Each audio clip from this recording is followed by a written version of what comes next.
Carl et son calice de téléphone qui sonne tout le temps. C'est ses DM. J'ai été représentant avant ça pendant longtemps. L'adrénaline du représentant, d'aller chercher plus de ventes, gros chiffre d'affaires. Puis dans le corpo, ben, il pousse à toujours te dépasser. Puis c'est correct. Plus l'entreprise grossit, plus le cœur, le pourquoi se perd. Mais moi, j'étais beaucoup attaché à l'argent.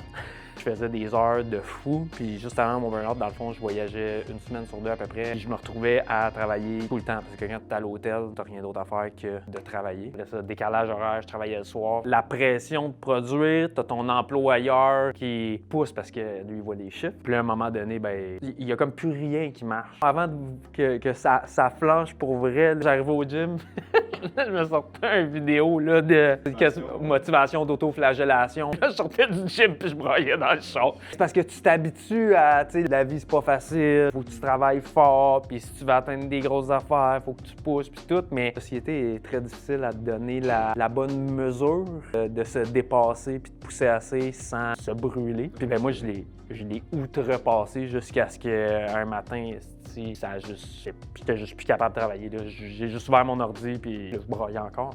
J'ai broyé en tabarnak pendant une année. À ce dernier moment-là, ça a été fini. Là. Puis là, c'est ma femme qui m'a pris des rendez-vous devant le médecin. On met en arrêt. Tu frappes un mur, puis là, tu dis non, c'est correct, je vais repousser un autre shot, je vais repousser un autre shot. Je savais pas où m'arrêter. J'ai atteint ma limite.